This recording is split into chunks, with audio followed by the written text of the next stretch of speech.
why don't we go ahead and launch ourselves on, and then whoever else chooses to join can join. We'll just be present with ourselves. And let's take 3 conscious breaths together.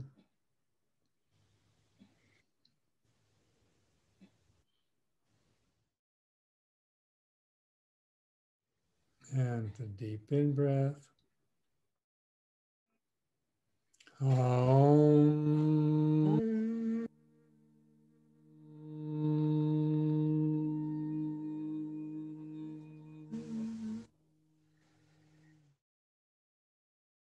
Shanti, Shanti, Shanti.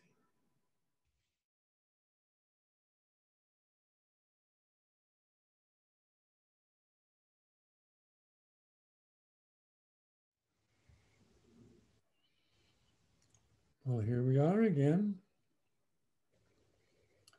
with Senor Don Miguel Ruiz and his son Don Jose in the 5th agreement. He calls it a practical guide to self-mastery. I suppose that's in opposition to a theoretical guide. Although a lot of what he says seems theoretical. It's why we try and do some little exercises to have it sink in for us. The 5th agreement, be skeptical, but learn to listen. Let's see if we can finish this up today. Last week, we ended, if you remember, on a little exercise. It said, would you be willing to use your imagination to see what it might be like to live in complete innocence? Complete innocence. Aren't we challenged to live in complete innocence these days with all that's going on to assault our intelligence? But we did this exercise. What might it be like to live in complete innocence? And what did we use for a model?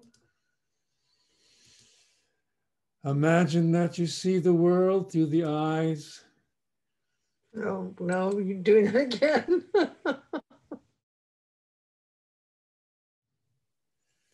I know.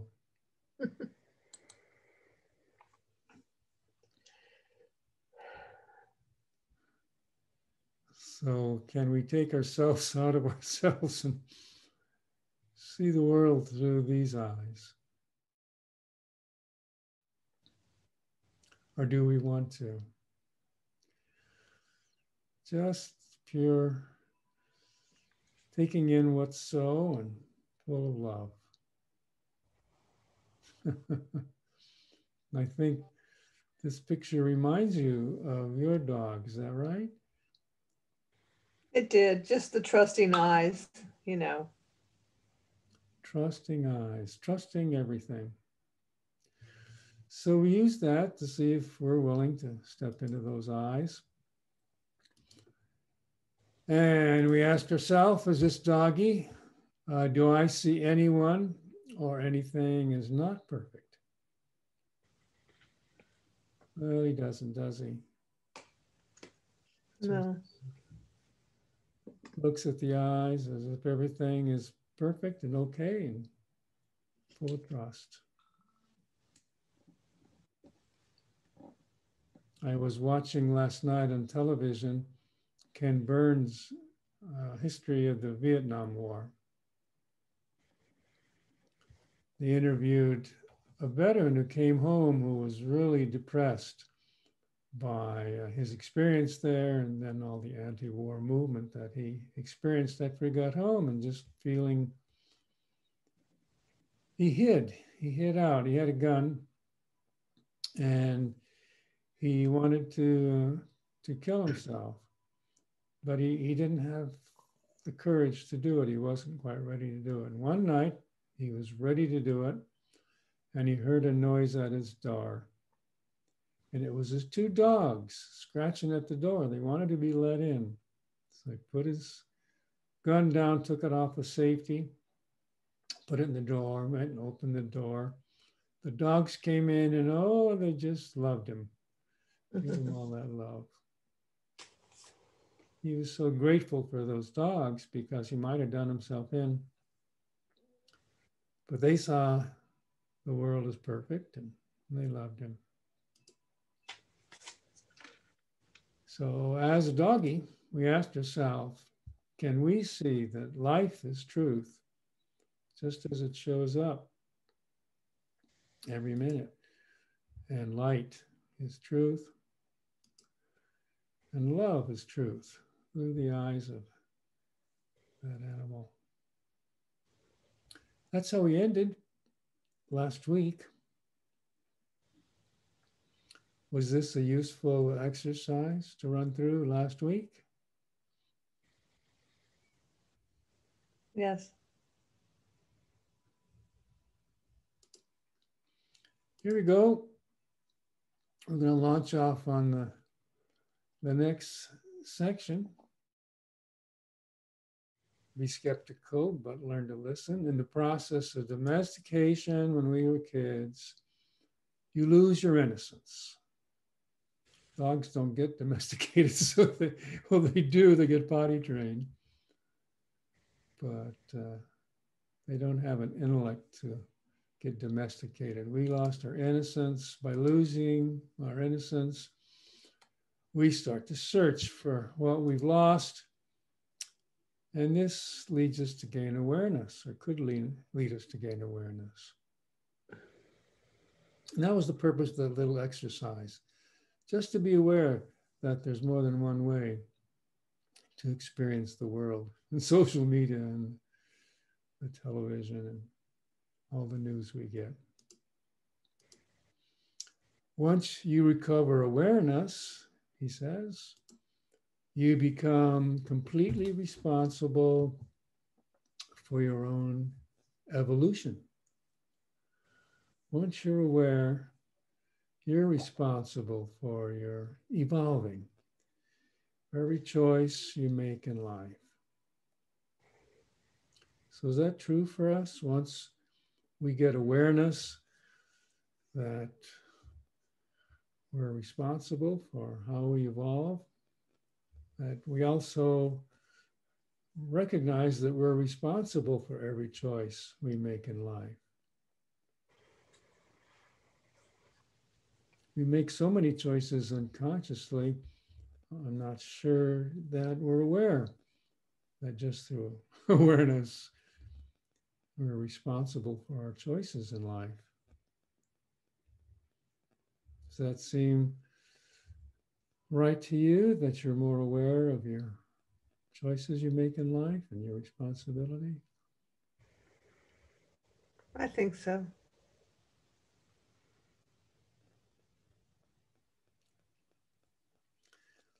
He says, maybe it's time to unlearn lies. What are those lies? When you are educated by the dream of the planet, you have no choice. You learn many lies. The dream of the planet, which we get from our parents and siblings and so on. He says, maybe it's time to unlearn them. Maybe it's time to relearn how to follow the truth by following your own heart. Just like that doggy does. The dogs follow their heart with trust and love. So can we relearn how to follow the truth by following our heart? Unlearning, or what I call undomestication, is a very slow but powerful process. Do we really want to become undomesticated? To undomesticate the domestication that we picked up from the time we're kids and through most of our life. He says, if you want to do that, it's a slow process, but it's powerful. He says, every time you take your faith away from some symbol, so this is the key now, every time you take your faith away from some symbol, that power comes back to you. So here's where we're going with this. Every time you take your faith away from some symbol, that power comes back to you. And it keeps coming back to you until finally, he says, the entire symbology has no power over you. I wonder if we'll ever get there, but maybe we can deal with some of the symbology that we picked up. That may not be the truth, but we just never look at it. You ready for another exercise? Yeah. So this exercise is going to be about looking at the symbology we picked up as we got domesticated, the ideas that we picked up that may or may not be true, and recovering some power over them. So instead of trying to deal with all the symbols, would you be willing to try to take away your faith in just one of your symbols? One of the symbols that you recognize may not be true. Would you be willing to try to take away your faith in one of your symbols? And I have some suggestions I'm going to bring up, and we can see if we need to and are willing to take our faith away from any of our symbols. So you ready? Let's take 3 deep breaths together.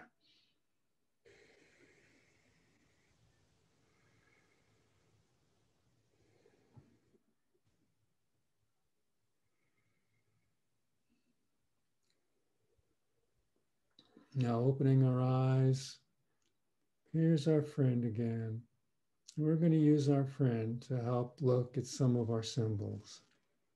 Look at some of our symbols through these eyes. So if you are ready and willing, allow your eyelids to close, and I'll suggest some symbols, and we can see if we're ready to question them and let them go, or if we want to keep them. Through the eyes of this doggy, do I have faith in democracy?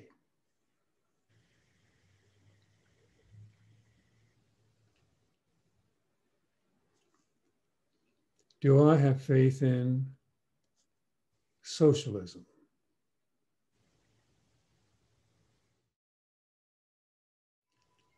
So having faith cuts 2 ways. If you have faith in a symbol, it means either that, yes, it's true for you, or yes, this symbol is not true for me. So those are the 2 sorts of faith we can have in these symbols: democracy, socialism. Do I have faith in God? The word, the symbol, God.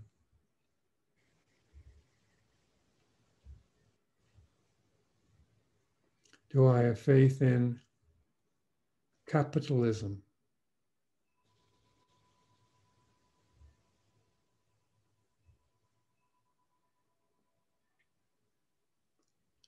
Do I have faith in the flag?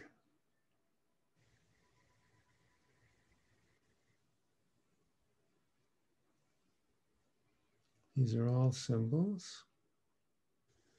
Do I have faith in the superiority of mankind, of man?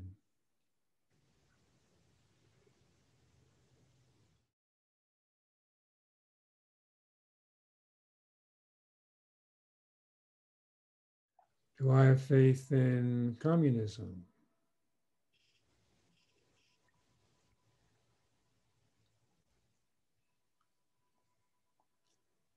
Do I have faith in liberty?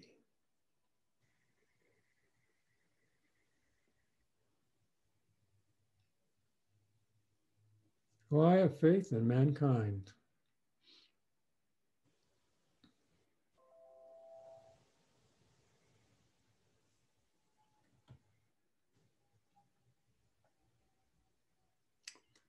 Through the eyes of this doggy, what symbols do I have faith in? Meaning they are absolutely true for me or they're absolutely not true. Which symbols do I have faith in? Being true or false? Any at all.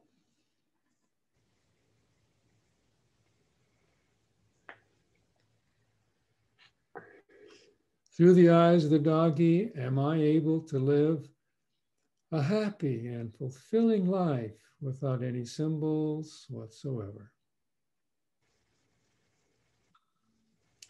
Through the eyes of this loving, trusting friend, am I able to live a life happy and fulfilling without any symbols whatsoever?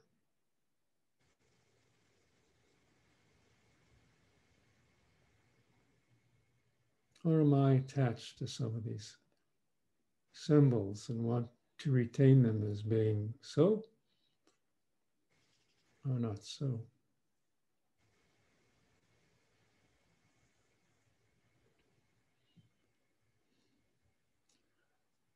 That's the exercise.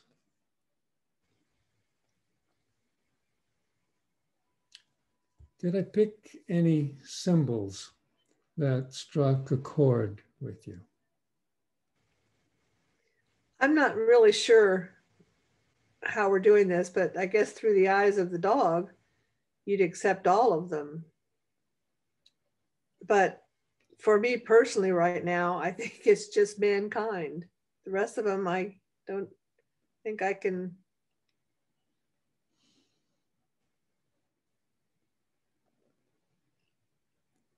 put my faith in. Right. Just mankind. And even though we place our faith in mankind, can we see that just that word, mankind, M-A-N-K-I-N-D, is in itself a symbol that represents something? Right.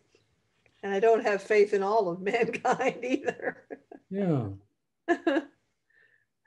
Yeah, just some, huh?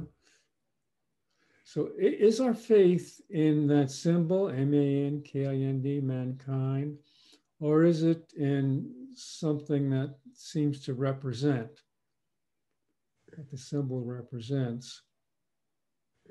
And I'm noticing that once we get into it, the symbol first seems to represent something, and then it might represent something else, as we notice we have faith in some of mankind. But Can you go back to that slide?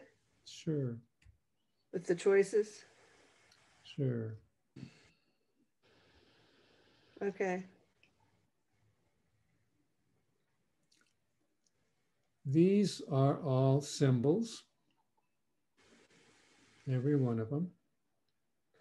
I guess God is the main one. I forgot that was there.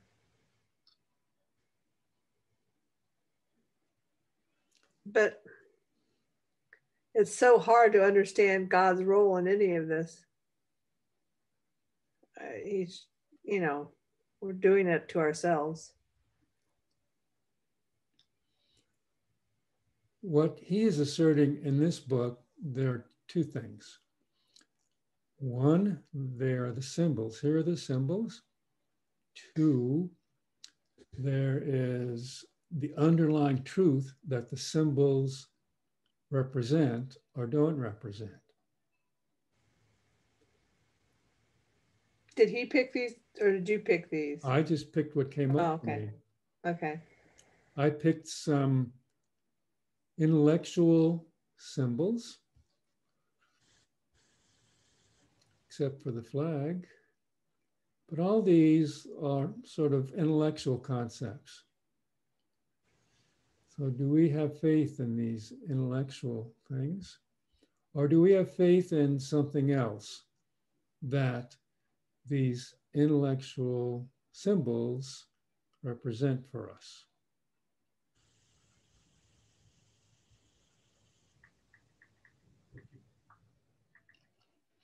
That's the question. For example, in this country, if you mention socialism as a symbol, many people would find that to represent something bad. Something bad. And the truth underlying that symbol behind it would be a lot of images of bad outcomes. The symbol. Whereas in other countries, some people might hear this symbol, socialism, and say, oh, good. And they would see other truths, things that are true for them, which are represented by the symbol, socialism.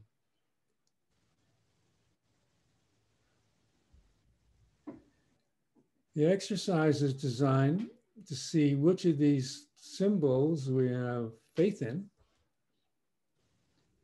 as being true and which we don't. And are we willing to let go of any of the symbols like this and just rely on any truths we experience that these symbols represent, but not be so attached to the symbols themselves.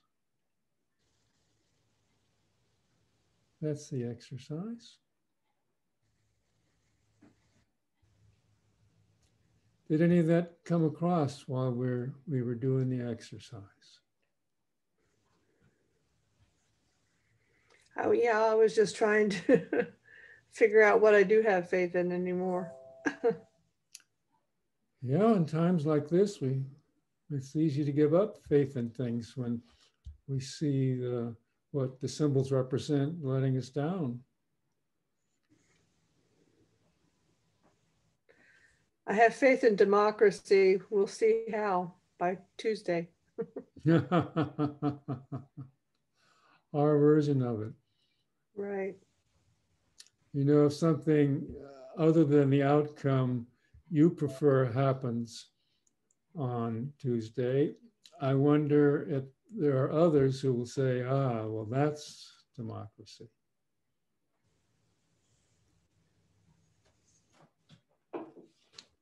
So that's where we're coming from. We got these symbols that represent certain truths for us, but they may represent different truths for different people. So the symbols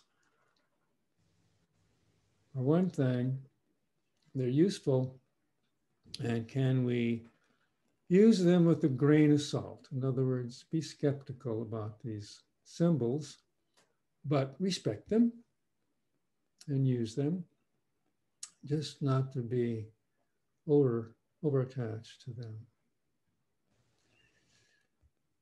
Even the word G-O-D, God, Yahweh, Jehovah, and so on. Allah, Great Spirit. Any other questions on the exercise? No. So through the eyes of the dog, what symbols do I have faith in? Well, the dogs don't have symbols in their mind, do they? No. Like we do. So, any doggy doesn't have faith in symbols. He just loves. He's aware of life is truth. Through the eyes of the doggy, am I able to live a happy and fulfilling life without any symbols whatsoever? Can I let go of some of those symbols? The implication being, if I let go some of these symbols, maybe my life would be a little happier, more fulfilling. Not that we don't use them. We do have to communicate with each other and we hear these symbols. But can we just not be so attached to them? So that's the exercise. Well, let's move on. see where he goes with this. As we looked at ourselves to see where symbols lie with us. When you take away the power of every symbol and bring it back to you. So here we got a symbol, mankind, man, democracy, God. When you take away the power of that symbol and bring it back to you, the whole dream itself is powerless. And you see that the symbol represents a dream, and it's not the same dream for you as it is for someone else. On Tuesday, your dream of what democracy is may be fulfilled or not, and someone else's may be fulfilled or not with a totally different outcome.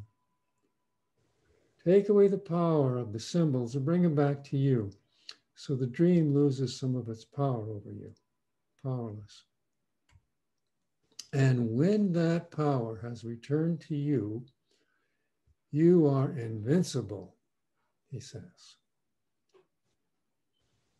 When these symbols don't run you,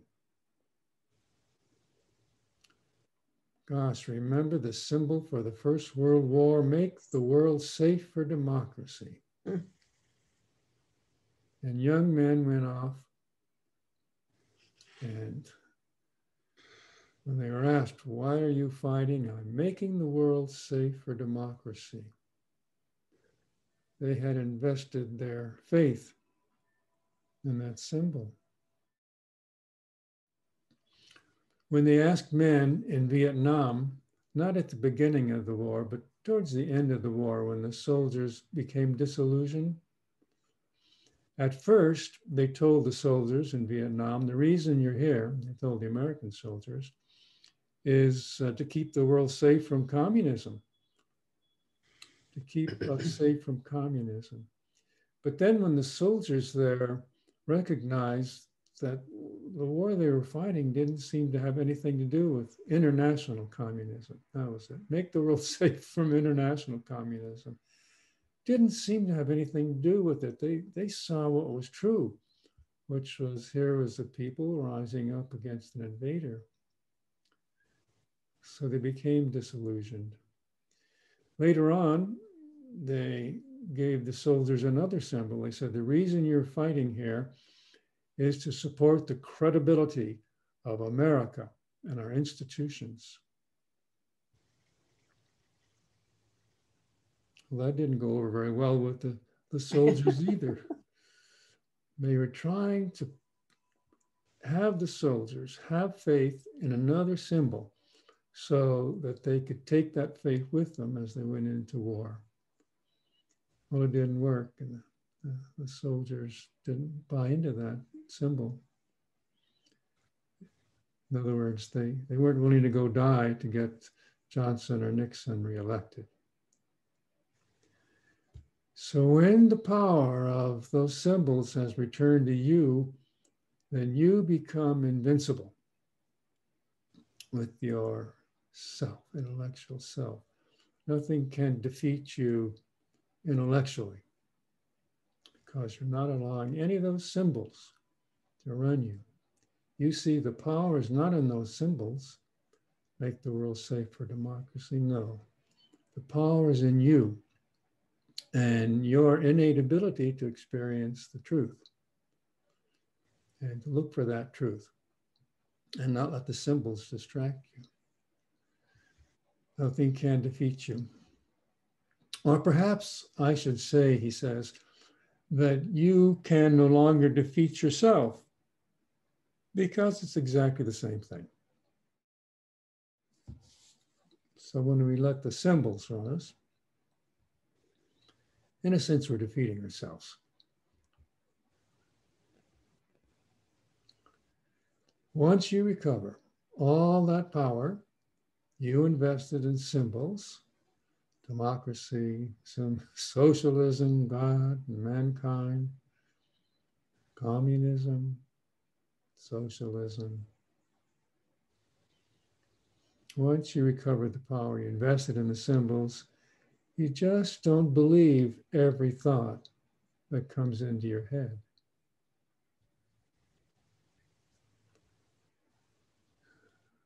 He keeps taking us to the same place, which is as those thoughts come into our head, as what we believe comes into our head, we just need to learn the skill of being a little skeptical, being aware that our beliefs are not represent the real truth. They're just symbols. So in that sense, you don't believe your own story. We tell our story all the time. When I was watching PBS, they were interviewing some people about who they intended to vote for. And some people, since they wanted to have an even-handed story, some people wanted to vote for Biden and some people wanted to vote for Trump. So then the narrator, the reporter asked them, well, why do you want to vote for Biden? Why do you want to vote for Trump? And then what I heard as I was watching it, each person had a story and they believed this story. One of the guys who was a Trump supporter was so full of energy. He wanted everyone to believe the same story he believed in. And he shouted at the reporter and said, don't you see what I'm saying? Don't you believe what I believe? And the reporter said, well, I'm just here to report it. He says, no, don't you believe what I believe? And finally the reporter said, well, I have compassion for anyone who suffers. And the man took that as an affirmation that the reporter believed his story. He said, aha, okay, good. But of course, that wasn't what the reporter said. He just said, I have compassion for anyone suffering. He didn't buy into that story. He was trying to keep himself neutral. So the Trump supporters had stories, the Biden supporters had stories. They were different stories. They looked at different aspects of life, different things that were important to them. One man said, I am scared to death this country is falling into socialism and liberalism. And that's why. That was his story. Another person said, we could have done a better job controlling the coronavirus so that so many people in our country wouldn't have caught it and died. We know all these stories. We've heard them if we watch the news and the media. Don Rees says, once you recover all the power you invested in all these symbols, which are what our stories are, you don't believe every thought that comes into your head. You just maybe start to take it with a grain of salt from time to time. And don't believe 100% your own story. Doesn't mean you want to give it up. You can still respect it. But you don't invest your whole being in your own story. But you learn to listen to your story. What is your story? You don't want the US to fall into socialism. You want the US to do a better job on the coronavirus. You want the US to respect people who seem to have been brutally murdered by the forces of the government. What's our story? But we listen. You listen to your story, and because you respect your own story, well, you can enjoy it. Why not enjoy our story? It's our story. We've been telling it to everybody in terms of what we'd like to see or complaining about. So let's listen to it, enjoy it. When you go to the movies or read a novel, you don't believe it, but you can enjoy it, right? We can look at our story as like a movie in our head. We can enjoy it. Once you can see the difference between reality and virtual reality. Now, reality is what that doggy saw. The doggy looked at the world with love and trust. Virtual reality is what we see the world through a lot, which is our story about how things are. Once you can see that difference, you know that you can trust reality.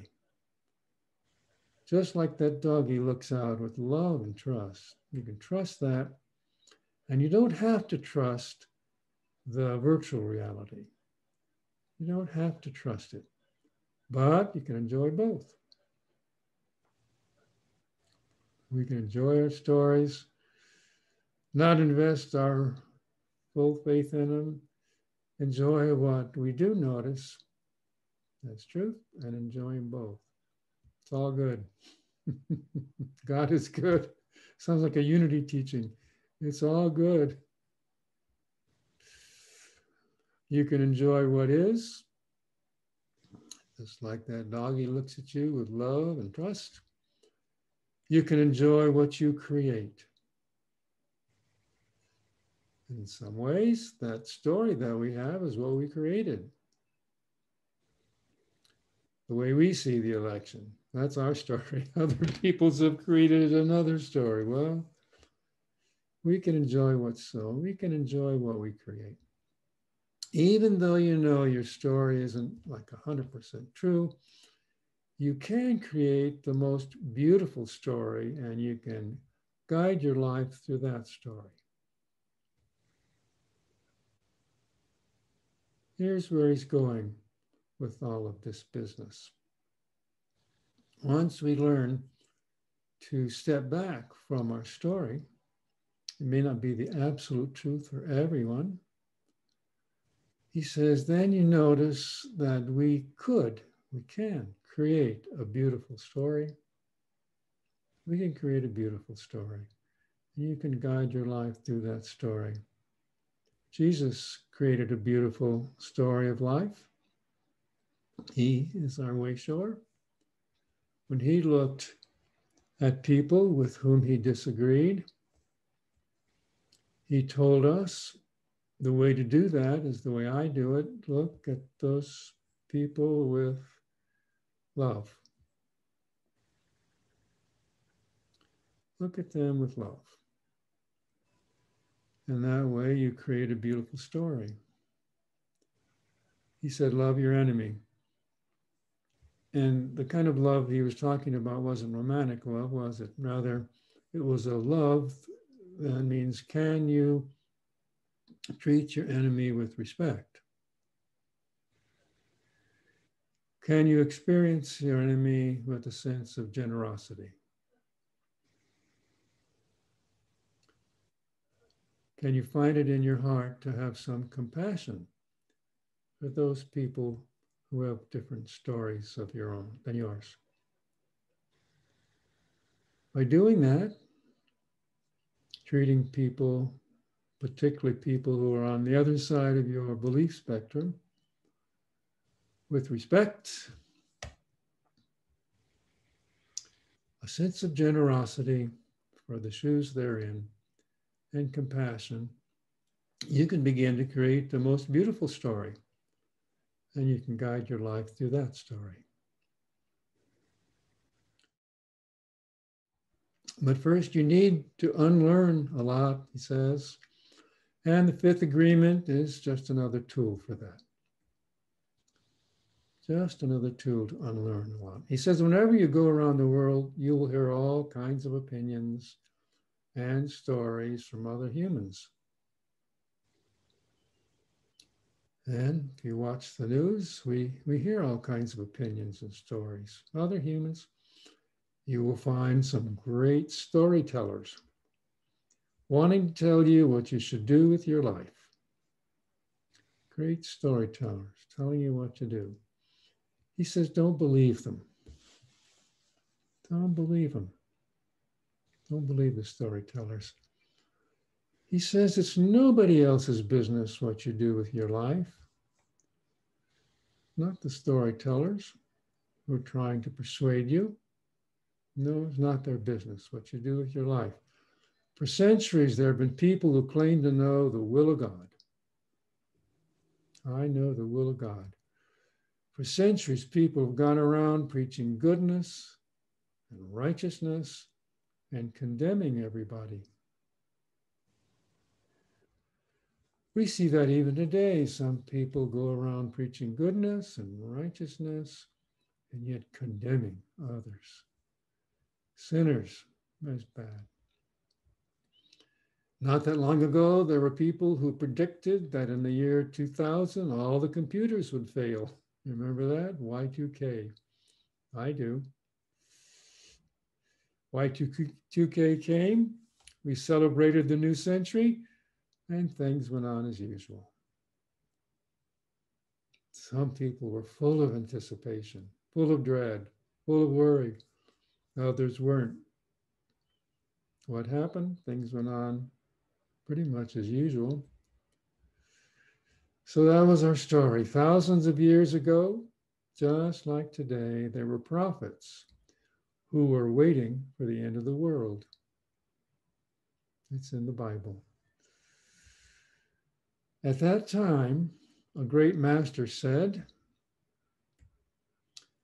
there will be many false prophets who claim to be speaking the word of God. Don't believe. It's in the Bible. Many false prophets who claim to be speaking the word of God don't believe. What to believe? Rather believe what is inside us, our own truth. The truth as that beautiful doggy sees it. I don't think that doggy was ever worried about listening to the word of God and knowing what's right or wrong. He just looked at the world through eyes of trust and love. Don't believe.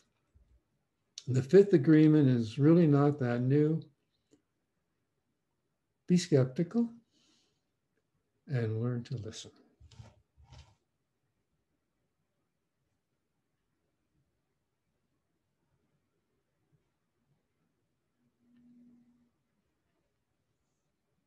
Those are the remarks I prepared for today. It's the end of the chapter on the fifth agreement, but he does have some follow-up chapters, and I'll be interested to see what they are and look at those next week. Any closing evaluations or comments before we go on here? No. We're good. So here's a reminder. The church hopes we'll remember to do our tithing. So shall we close by making the sound of Om together? Oh, let's take 3 conscious breaths together.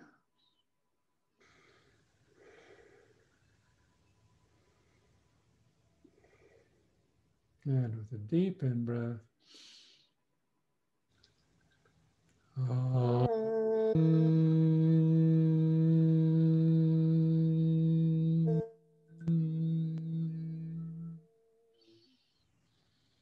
Shanti, Shanti, Shanti.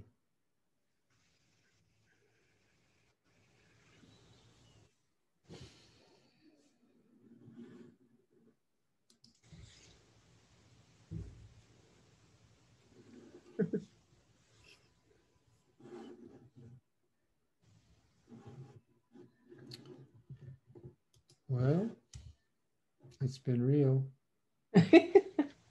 Yeah. Thank you, Steve. Love you. Good to see you. Love you. Bye-bye. Bye.